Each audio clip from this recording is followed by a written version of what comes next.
Of you मुख्य learning channel में एक बार फिर आपको हार्दिक स्वागत है। आज के इस सेशन में हम डिस्कस करेंगे अकाउंटिंग प्रिंसिपल। अब इससे पहले कि हम आगे बढ़े, मैं एक चीज़ रिमाइंड कराना चाहूँगा कि ये लास्ट वाली वीडियो में हमने 1 to 6 ये पार्ट 1 में है, क्योंकि जो मेन अकाउंटिंग प्रिंसिपल हैं उनको हम यहाँ पे डिफाइन कर रहे हैं और मेन प्रिंसिपल जो हैं वो 1 to 11 है और ये 6 जो है ऑलरेडी मतलब डिस्कस हो चुके हैं इन डिटेल लास्ट वाली वीडियो में। और ये जो बाकी लेफ्ट आउट हैं ये 7 to 11 ये पार्ट 2 है। तो आज हम इसको 1 by 1 करके डिस्कस करते हैं। Now let us start. सबसे पहले है कॉस्ट प्रिंसिपल और historical principle. Cost principle is the cost of acquiring an assets. अब हमारा ये जो हिस्टोरिकल प्रिंसिपल है वो ये कहता है कि बुक्स ऑफ अकाउंट्स में हमने हर एक फाइनेंशियल ट्रांजैक्शंस को रिकॉर्ड करनी है और जो कोई असेट्स हम अक्वायर कर रहे हैं तो उसकी टोटल कॉस्ट का मतलब जैसे हमने फॉर एग्जांपल कोई मशीन ली, अब मशीन की जो इंस्टॉलेशन चार्जेस हैं, ट्रांसपोर्टेशन चार्जेस हैं या कोई और मिसलेनियस चार्जेस हैं, इनको सबको क्लब कर देना है और मतलब वो तब सारे अमाउंट को कैलकुलेट करना है और जब तक वो रेडी टू यूज़ ना हो जाए तो वो क्या बनी हमारी cost of acquiring an assets. अब हिस्टोरिकल कॉस्ट प्रिंसिपल जो है ये इसलिए इसको हिस्टोरिकल कहा जाता है क्योंकि इससे जो हमारी वो बैलेंस शीट है, जो हमारे एसेट्स और लाइबिलिटीज़ हैं वो कैरी फॉरवर्ड होते हैं ईयर टू ईयर बेसिस पे।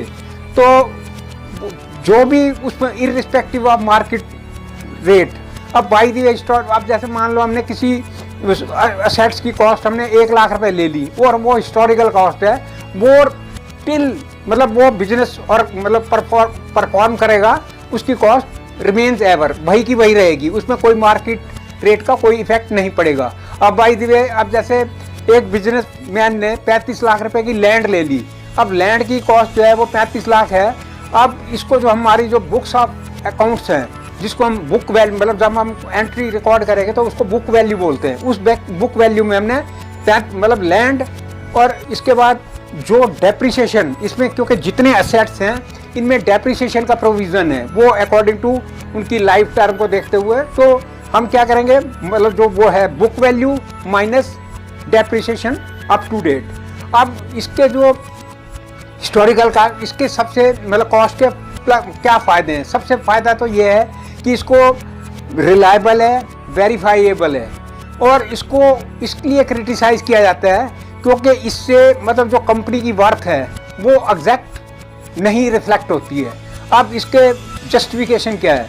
अब जैसे कोई एसेट्स हमने आज से 5 साल पहले लिया था, अब मार्केट में यदि, क्योंकि मार्केट में रेट जो है अप एंड डाउन होते रहते हैं और वो मैन टू मैन है और सिटी टू सिटी है।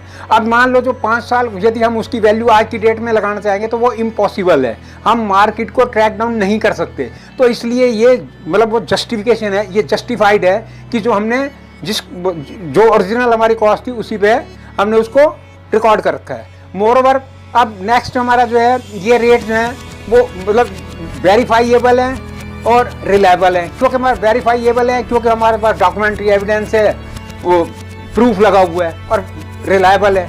और तीसरा हमारा जो गोइंग कंसर्न कंसेप्ट है वो भी यही कहता है कि जो भी बिजनेस स्टार्ट हुआ है उसकी कंटिन्यूटी रहेगी, वो मिड में कहीं क्लोज नहीं होने वाला है। तो इसलिए जो भी असेट्स हमने at the time of starting of the business हमने मतलब अक्वायर करे तो उसकी जो ओरिजिनल कॉस्ट हमने रिकॉर्ड करनी है। अब इसके जो डिसएडवांटेज क्या हैं? अब क्योंकि जो ये हिस्टोरिकल कॉस्ट है, जो मैनेजमेंट है या जो वो इन्वेस्टर हैं या जो क्रेडिटर हैं उनको इस चीज़ का मतलब इस कॉस्ट ऑफ इसका हिस्ट्री कॉस्ट का कोई यूज़ नहीं है। और मोरओवर अब क्योंकि इसमें हमारा सिस्टम ये कहता है कि जिसकी हमने कॉस्ट दी है, जिसकी किसी एसेट्स की हमने यदि कॉस्ट दी है तो ही हमने वो बुक वैल्यू बने मतलब हमने उसको बुक्स ऑफ अकाउंट्स में लेना है, और जिसकी हमने नहीं दी। अब बाई द वे एक कंपनी एस्टेब्लिश हुई, अब कंपनी जो है during the course of operation उसने अपना वो गुडविल बना ली, रेपुटेशन है, नेम फेम है और वो सारी, और इसके अलावा जो वहाँ का स्टाफ है उनकी टेक्निकल स्किलनेस है, उसका एक स्टेटस है। अब वो सारी चीज़ हैं तो बड़ी वर्थेबल, उसके पे करती है, मगर वो चीज़ उसको हम बुक्स ऑफ अकाउंट में नहीं एंटरटेन कर सकते हैं क्योंकि उसके हमने कोई बुक वैल्यू नहीं है। तो ये इसके अलावा जो डेप्रिसिएशन, मतलब जो हम उसका डेप्रिसिएशन का जो प्रोविज़न है वो हम होती तो हिस्ट्री कॉस्ट है, लेकिन हम उसको लेते हैं जब मार्केट रेट पे। तो नेक्स्ट है हमारा मैचिंग प्रिंसिपल। अब ये हमारा मैचिंग प्रिंसिपल ये कहता है कि ड्यूरिंग द अकाउंटिंग ईयर, मतलब जो रेवेन्यू हमने अर्न किया, चाहे वो हमारे पास आया या नहीं आया, और ठीक इसी तरह से similar expenses during the accounting year, चाहे वो एक्चुअल में हमने पेमेंट करी या नहीं करी, लेकिन जब हम उस फर्म की प्रॉफिट एंड लॉस बनाने लगेंगे तो हमने इन पॉइंट्स को कंसीडर करना है, मतलब इनको हमने लेके चलना है। अब कौन कौन से ये एक्सेप्शन, अब नंबर 1 कि यदि कोई भी आइटम, रेवेन्यू आइटम, यदि वो प्रॉफिट एंड लॉस में ऐड हो रही है तो हमने क्या करना है, जो उसके एक्सपेंसेस हैं, जितने उसके एक्सपेंसेस हैं, चाहे हमने पे किए या नहीं किए, उसको हमने मतलब उसको लेना है। अब जो हमारा अनसोल्ड स्टॉक है उसको हमने नेक्स्ट मतलब ईयर के उसमें कैरी फॉरवर्ड करना है, वो नेक्स्ट ईयर में सेल होगा। और जो मान लो कोई हमने एडवांस में कोई रेंट पे कर रखा है और मान लो मार्च के महीने का किराया हमने अप्रैल में दिया, लेकिन अब क्योंकि वो पर्टेन कर रहा है मार्च से और अप्रैल का महीना, अप्रैल का किराया हमारे पास मार्च में एडवांस में आ गया, तो वो हमने उसी को जो अप्रैल वाला एडवांस में आया तो उसको अप्रैल के महीने में एडवांस एडजस्ट करेंगे, ना कि उस महीने में। और इसके अलावा जो हमारा वो है इंश्योरेंस पॉलिसी, और यदि कोई हमने एडवांस में कर रखी है नेक्स्ट ईयर की, तो वो हमारे, और कोई इनकम हमारी पर्टेन कर रही है इस ईयर की, तो वो उसी ईयर में लेनी है। और यदि कोई हमारे पास एडवांस इनकम आ गई है तो हमने नेक्स्ट ईयर, मतलब नेक्स्ट फाइनेंशियल ईयर में लेनी है। अब नेक्स्ट है हमारा dual aspect principle. Dual aspect principle ये कहता है कि जितनी भी बिजनेस ट्रांजैक्शन हैं जिनको हम बुक्स ऑफ अकाउंट्स में रिकॉर्ड करते हैं, उनका ड्यूअल एस्पेक्ट है, और हर एक मतलब जो अकाउंट, मतलब उसको हर एक ट्रांजैक्शन दो अकाउंट को इफेक्ट करती है, दो अकाउंट पे इफेक्ट करती है। हर एक मतलब डेबिट के पीछे कोरस्पॉन्डिंग क्रेडिट है, हर एक डेबिट के पीछे कोरस्पॉन्डिंग क्रेडिट है, वाइस वर्सा, और ड्यूअल एस्पेक्ट है। ये इसी के बेस पे जो हमारा ये स्ट्रक्चर है double entry system of accounting, वो सारा स्ट्रक्चर इसी के बेस पे खड़ा है। और जो ये हमारी इसकी वो है assets equivalent to liability plus capital. अब इसलिए और अकॉर्डिंग टू मतलब ड्यूअल एस्पेक्ट प्रिंसिपल के हिसाब से बैलेंस शीट की असेट्स और लायबिलिटीज दोनों इक्वल होती हैं। अब कोई भी ट्रांजैक्शन है तो उसका हम अपनी बुक्स ऑफ अकाउंट्स में 2 से ऊपर में भी हम रिकॉर्ड करते हैं, और यदि हमने एक अकाउंट को डेबिट किया है तो बहुत नेचुरल है कि दूसरा हम क्रेडिट करेंगे, इसलिए बैलेंस रिमेन्स इक्वल। तो अब जैसे बाय द वे अब एक हम इक्वेशन बना के देखते हैं, बैलेंस रिमेन्स इक्वल। तो अब एक इक्वेशन करके देख लेते हैं, assets equivalent to capital plus liability.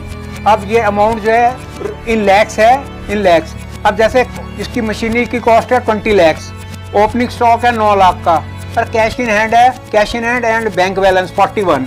अब ये टोटल कितना हो गया 70 लैख। अब ये हमारी कैपिटल है 55 और बैंक लोन है 50, तो ये टोटल 70 लैक्स। मीन्स कि अकॉर्डिंग टू दिस प्रिंसिपल कि जो बैलेंस शीट की दोनों साइड ऑलवेज रिमेन सेम। तो ये हमने असेट्स और ये एक इक्वेशन बना के इस चीज को और डिफाइन कर दिया। अब नेक्स्ट है हमारा revenue recognition principle. Revenue recognition principle ये कहता है कि रेवेन्यू जब भी रियलाइज हो जाता है जब कोई हमने गुड्स सेल कर दी। इससे पहले कि हम आगे बढ़े, पहले ये जानना जरूरी है कि what is the difference between revenue and revenue realised. Revenue है कि कोई भी revenue inflow of cash, revenue को पहले हम डिफाइन कर रहे हैं। Revenue means inflow of cash by sale of goods और प्रोवाइडेड सर्विस। अब जैसे और रेवेन्यू रियलाइज मीन्स कि यदि रेवेन्यू मान लो हमने कोई गुड्स क्रेडिट पे वो सेल की, कुछ कैश पे या क्रेडिट पे, तो वो उसी दिन ही मतलब रेवेन्यू रियलाइज होगा जिस दिन हमने सेल कर ली, आइदर अमाउंट रिसीव्ड और नॉट, मगर वो उसी दिन काउंट हो गया। और फॉर एग्जांपल हम लेते हैं कि किसी मतलब हमारे पास एक सप्लाई ऑर्डर आया 1 जून को, तो हमने गुड्स जो है वो 10 जून को सप्लाई कर दी और हमारे पास अमाउंट आया 20 अगस्त में। अब सबसे पहले तो जो हम जैसे ही हमने मतलब यहाँ से सामान गुड्स डिस्पैच कर दी, तो जो गुड्स के ऊपर ओनरशिप है वो ओनरशिप दूसरी पार्टी की हो गई। जैसे ही उस गुड्स की ओनरशिप दूसरी पार्टी पे हुई, इधर से हमारा उस पर एक लीगल राइट बन गया टू रिसीव द मनी। तो ऐसे ही ये वो है कि मतलब यदि हमने क्रेडिट पे भी माल बेचा है तो वो भी रेवेन्यू रियलाइज उसी दिन हो गया, भले ही पैसा आया ये नहीं आया।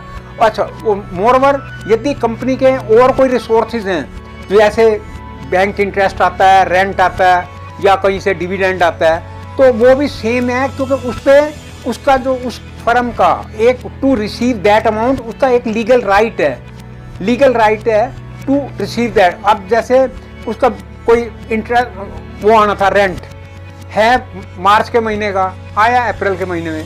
अब जब जिस मंथ से वो परटेन करता है हमने उसी में अकाउंट फॉर करना है, और यदि अप्रैल का किराया मार्च में आ गया तो हमने उसको नेक्स्ट ईयर में ले जाना है।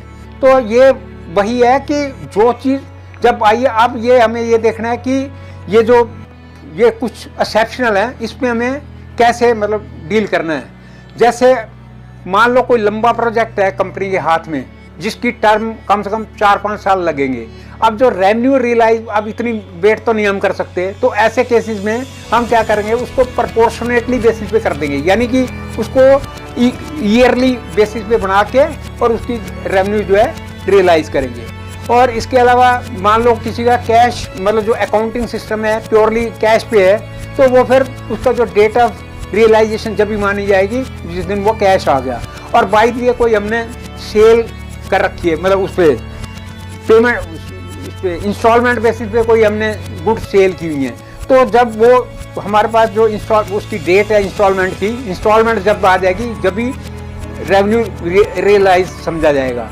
और लेकिन गोल्ड माइन में, यदि गोल्ड माइन में जिस दिन प्रोडक्शन हो गई तो वो रियलाइज्ड है उसी दिन। अब नेक्स्ट है हमारा लास्टली ये है verification objective principle. Verification objective principle ये कहता है कि जो भी बिजनेस हम ट्रांजैक्शन कर रहे हैं, कोई भी लेन देन कर रहे हैं, तो उसका रेलेवेंट वाउचर होना बहुत ज़रूरी है। क्योंकि अकाउंटिंग ये कहता है कि यदि हमने किसी को कुछ दिया है तो प्रूफ चाहिए राइटिंग में, और यदि कुछ लिया है तो भी प्रूफ चाहिए। अकाउंटिंग तभी स्टीक उसको रिकॉर्ड को, यदि उसके साथ में वो सपोर्टिव डॉक्यूमेंट नहीं है तो वो बिल्कुल ही अनएक्सेप्टेबल है, ऑथेंटिकेटेड किसी कॉस्ट पर नहीं है। अब बाय द वे हमें कोई यदि ऐसा बुक्स ऑफ अकाउंट्स के बेसिस पे ही हम किसी पर्टिकुलर ट्रांजैक्शन की कभी भी मतलब एट लेटर स्टेज भी उसकी वेरिफिकेशन कर सकते हैं। मोर ओवर बड़ी बड़ी कंपनियों में जो ऑडिट वगैरह होता है, ऑडिट का भी यही बेस है, क्योंकि ऑडिट बिना डॉक्यूमेंट्री एविडेंस के कोई ऑडिट नहीं हो सकता। और उसका यानी कि कोई भी यदि हम बिजनेस लेन देन कर रहे हैं तो उसका सपोर्टिव डॉक्यूमेंट ज़रूरी है। फॉर एग्जांपल हमने माल कैश पे खरीदा, अब हमारे पास क्या होना चाहिए, बिल होना चाहिए, वही उसका सपोर्टिव डॉक्यूमेंट है। और बाई द वे हमने क्रेडिट पे माल खरीदा तो हमारे पास इनवाइस होनी चाहिए। ऐसे वाइस वर्सा यदि हमने माल को बेचा है तो हमने बट नेचुरल है माल दिया है और उसको हमने रिसीट देंगे, और यदि हमने क्रेडिट पे किया है तो इनवाइस। तो हमारा जो हिस्टोरिकल प्रिंसिपल भी यही कहता है कि मतलब उसकी जो वो है डॉक्यूमेंट मतलब कॉस्टिंग वो फॉर हमेशा होनी चाहिए, उसके बिना ऑथेंटिकेटेड नहीं है अकाउंट्स में। तो इसलिए हमें, और वो उसका सबसे प्लस पॉइंट ये है, वो कभी भी यदि सपोर्टिव डॉक्यूमेंट है और उसको एट लेटर स्टेज कभी भी हम उस डॉक्यूमेंट्स को वेरीफाई करके ये असर्टेन कर सकते हैं कि हाँ ये एक्चुअल में ये खर्चा या ये पेमेंट आई थी या ये खर्चा होगा। That's all. तो आज के इस सेशन में हमने डिस्कस किए सीरियल नंबर 7 to 11। तो ये करने के बाद अब हमारा जो मेन अकाउंटिंग प्रिंसिपल है उनको इन डिटेल डिफाइन कर दिए गए हैं। ये पार्ट 1 था, अब ये नेक्स्ट ये हमारा जो सीरियल नंबर 72 ये पार्ट 2 है। तो बाय द वे जिन व्यूअर्स ने ना देखी हो वो पहले 6 ना देखे हो पॉइंट तो उनको वो देख लें हमारी पिछली वीडियो में जाके। तो व्यूअर्स से मैं रिक्वेस्ट करूँगा प्लीज़ सब्सक्राइब करो और शेयर करो। Lot of thanks for viewing.